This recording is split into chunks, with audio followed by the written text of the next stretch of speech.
Good morning to each and everyone, most especially to our Professor Doc Elaine Rose Oliva. My name is Darjana Manguntawar, and our group is assigned to report about the review-related literature or the RRL writing. So in our group, I assigned to discuss to you the plagiarism.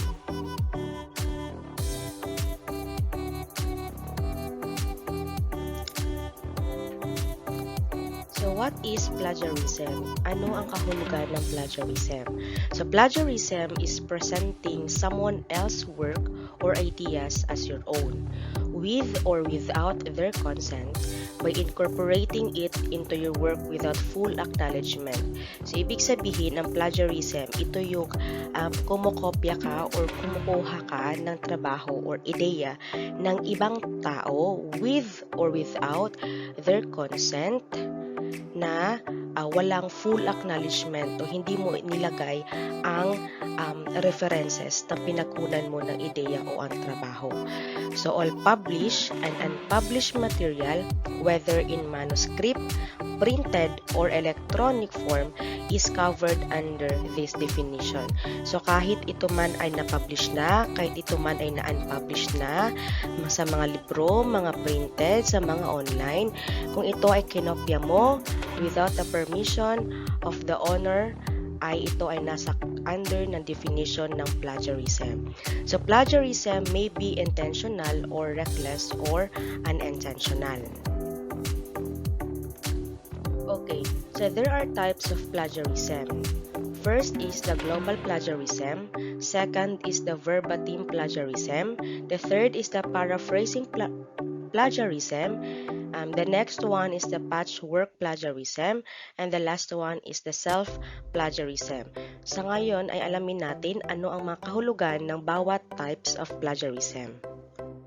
Okay, so mauna tayo sa global plagiarism or itinatawag na plagiarizing an entire text.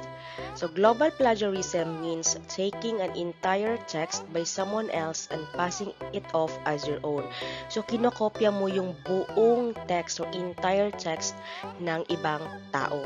So for example, if you get someone else to write an essay or assignment for you, or if you find the text online and submit it as your own work, you are committing global plagiarism. So because it involves deliberately and directly lying about the authorship of a work, this is the most serious type of plagiarism and it can have severe consequences.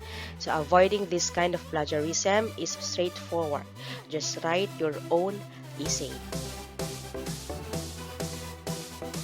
Okay, the second one is the verbatim plagiarism, or tinatawag natin na copying words directly, or copy-paste.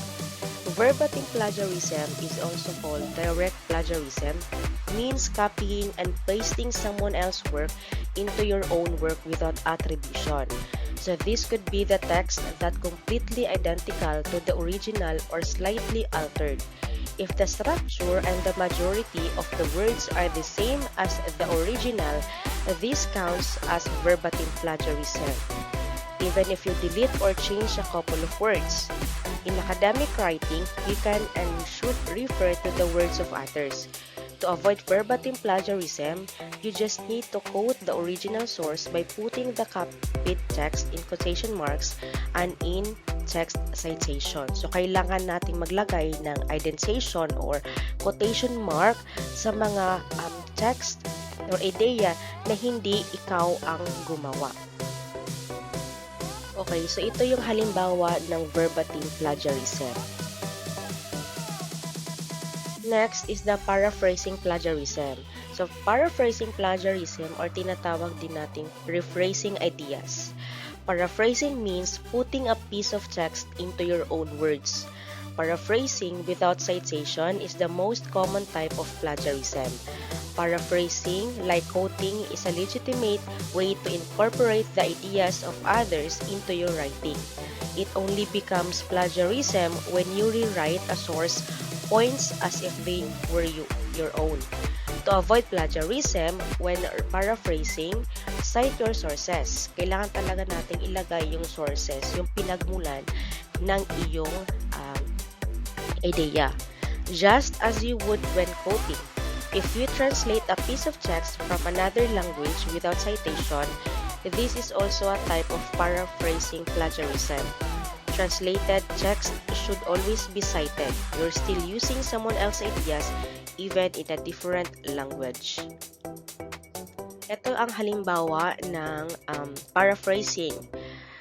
So, the first, original and incorrect. Ito yung original, yung Dorman 2003. And incorrect naman ang pagka-paraphrase dahil ito ay walang citation.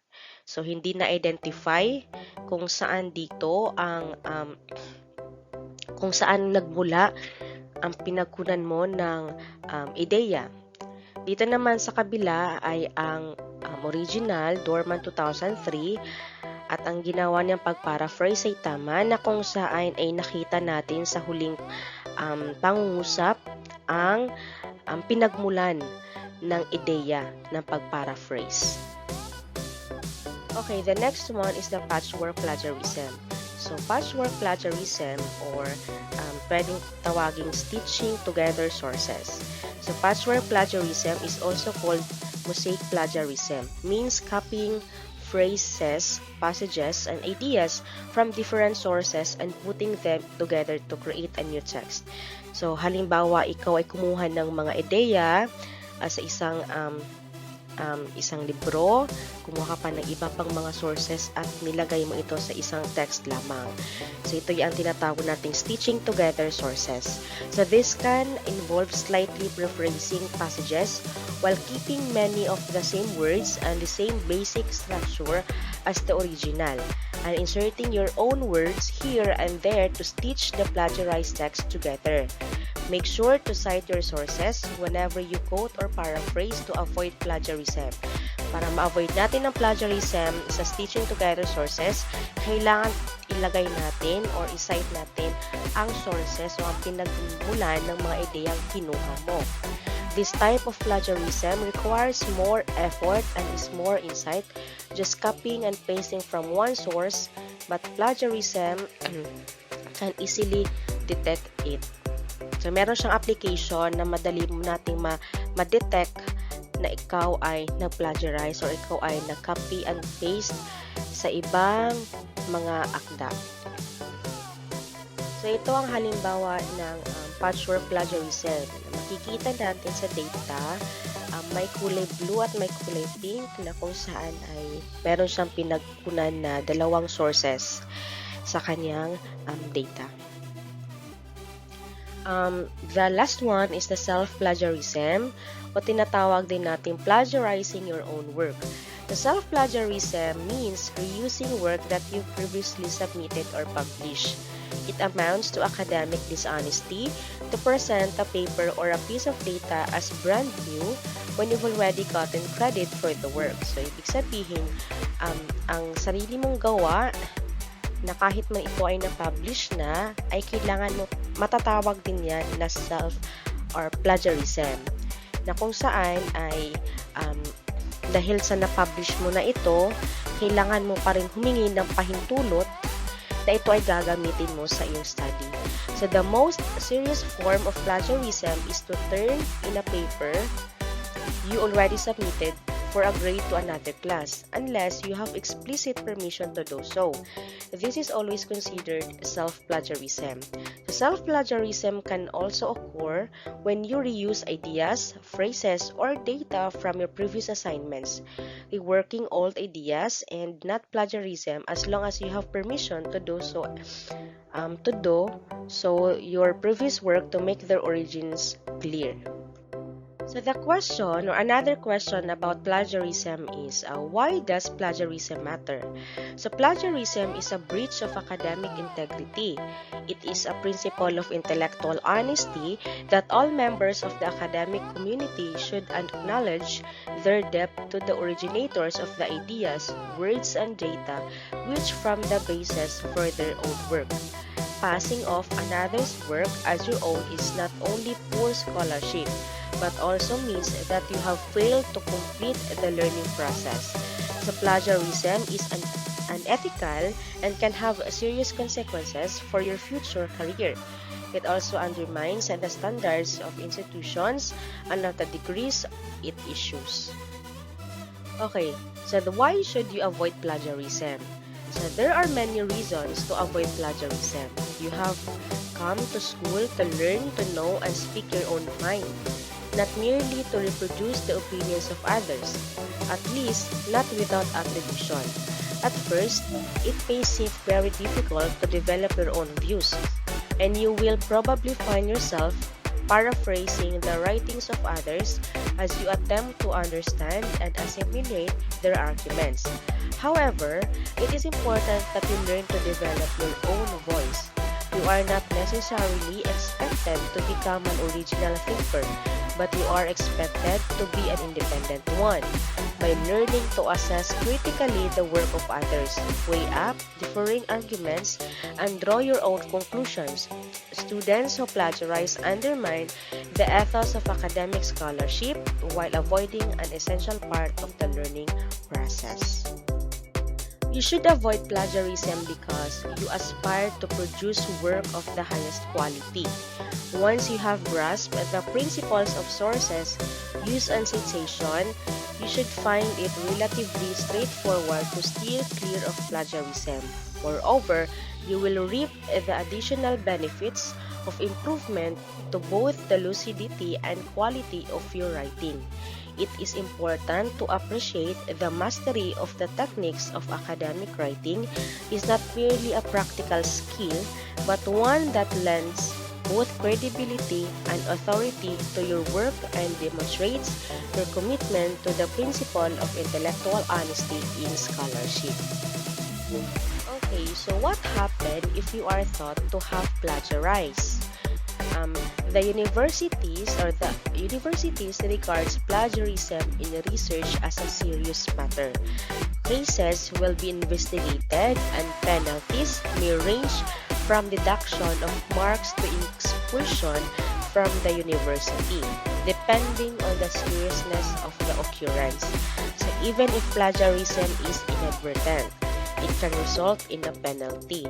So the forms of plagiarism listed above, or the types of plagiarism listed above, are all the potentially disciplinary offenses in the context of formal assessment requirements. Yung mga nasabi kong types of plagiarism, like yung self-plagiarism, yung mga verbatim.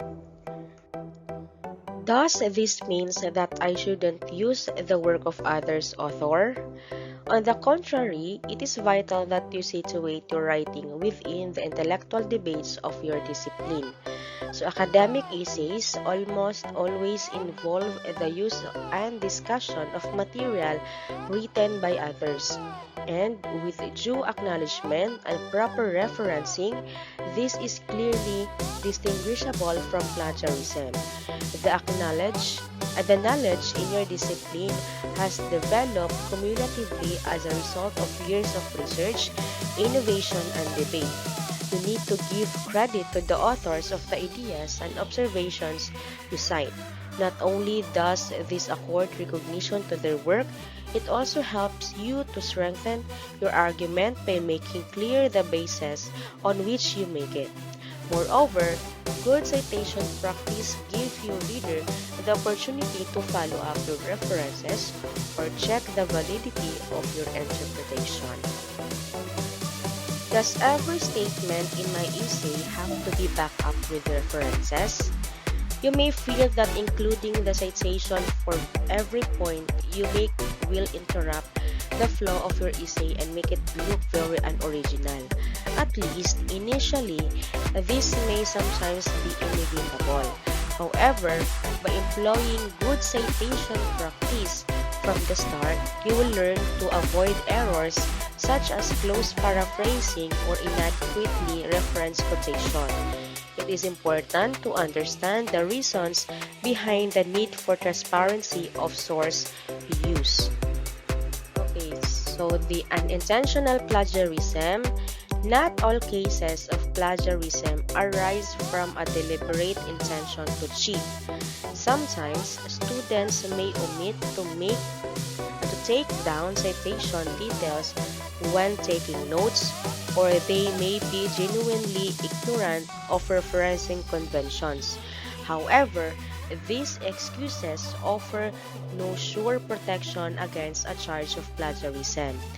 Even in cases where the plagiarism is found to have been neither intentional nor reckless, there may still be an academic penalty for poor practices. It is your responsibility to find out the prevailing referencing conventions in your discipline, to take adequate notes, and to avoid close paraphrasing. If you are offered induction sessions on plagiarism and study skills, you should attend, together with the advice contained in your subject handbook. This will help you learn how to avoid common errors. If you are undertaking a project or dissertation, you should ensure that you have information on plagiarism and collusion. If ever in doubt about referencing, paraphrasing, or plagiarism, you have only to ask your tutor. So these are the some examples of plagiarism. The submitting a full text that is not your own, copying elements of different sources and pasting them into a new document, forgetting to add quotation marks to a direct quote, paraphrasing a source too closely, leaving out an in-text, parenthetical or footnote citation, and marami pang iba. So ito ang mga references na pinakunan ko ng ideya about plagiarism. That's all. Thank you.